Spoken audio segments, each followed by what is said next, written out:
कभी सोचा है कि ब्रह्मांड कैसे बना? इसका राज किसी कंपनी की मार्केटिंग स्ट्रैटेजी को कैसे बदल सकता है?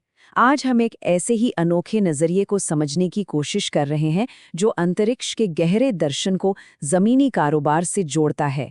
चलिए इस असाधारण सोच की गहराइयों में उतरते हैं। देखिए, हर बड़ी सोच के पीछे एक बुनियादी ख्याल होता है।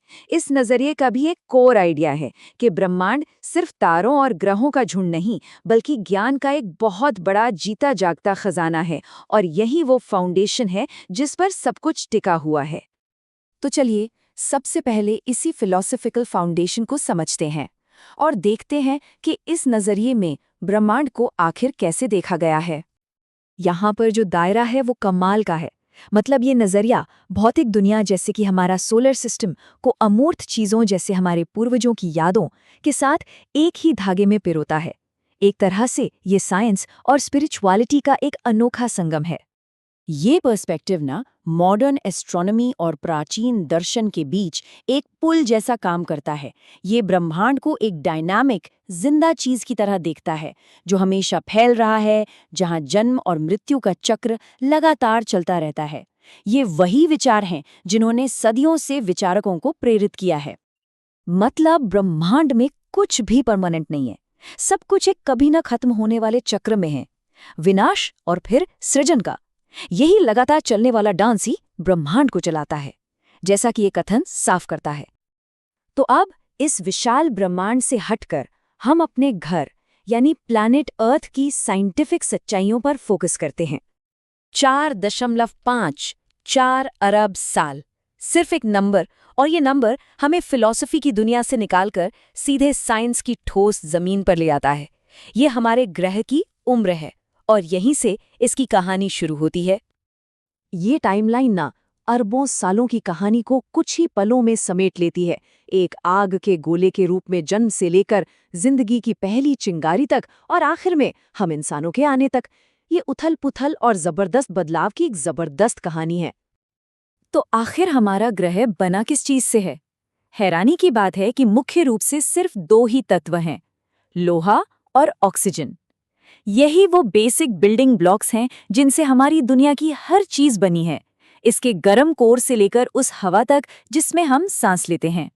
सोचिए, हमारे पैरों के नीचे लेयर्स की एक पूरी दुनिया है। सतह की पतली पपड़ी से लेकर धधकते हुए ठोस कोर तक हर परत हमारे ग्रह को चलाती है। यही लेयर्स महाद्वीपों को खिसकाती है और वो मैग्नेटिक फील्ड बनाती है जो हमें अंतरिक्ष के रेडिएशन से बचाती है। अब इन विशाल बातों से हटकर हम एक बहुत ही स्पेसिफिक टॉपिक पर आते हैं।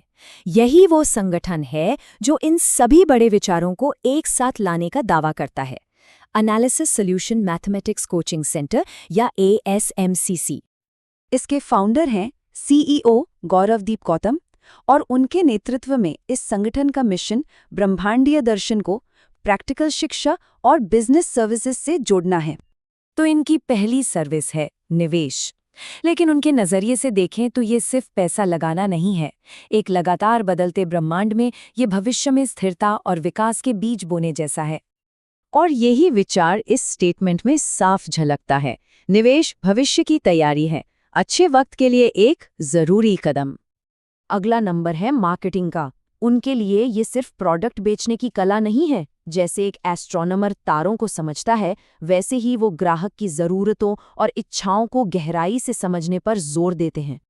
और ये समझ आती है मार्केट रिसर्च से। यहाँ मकसद सिर्फ डेटा इकट्ठा करना नहीं है, बल्कि बाजार के विशाल ब्रह्मांड का विश्लेषण करके मुनाफे के नए तारों को खोजना है। जब इन सभी सर्विसेज को एक साथ देखते हैं तो एक साफ रास्ता नजर आता है। ये सफ़र बुनियादी ज्ञान से शुरू होता है, फिर एडवांस्ड एनालिसिस तक पहुंचता है, और अंत में उन एनालिटिकल शक्तियों का इस्तेमाल सीधे बिजनेस की दुनिया में करता है। और इसी के साथ हम अपने आखिरी सेक्शन में आते हैं, जहां हम देखेंगे कि ये एकीकृत दृष्टिकोण आखिर भविष्य के लिए क्या मायने रखता है। और यहाँ आकर पूरा सर्कल कंप्लीट होता है। ASMC का नजरिया ज्ञान को वापस ब्रह्मांड की ओर ले जाता है, इस विचार के साथ कि स्पेस एक्सप्लोरेशन जैसी बड़ी चुनौतियों से निपटने के लिए हमें एक ऐसी ही व्यापक एकीकृत समझ की जरूरत है। लेकिन चुनौतियां सिर्फ टेक्निकल नहीं हैं। सोर्स मटेरियल बताता है कि सबसे बड़ी रुकावटों में से कुछ इंसानी हैं, जैसे हमारे अनजाने में बने पूर्वाग्रह और सिस्टेमिक मुद्दे। आगे बढ़ने के लिए इन मुद्दों को समझना और उनका हल निकालना जरूरी है, ताकि सबसे जरूरी संसाधन यानी लोगों की काबिलियत को पूरी तरह इस्तेमाल किया जा सके। और ये हमें इस आखिरी सवाल पर लाकर छोड़ देता है।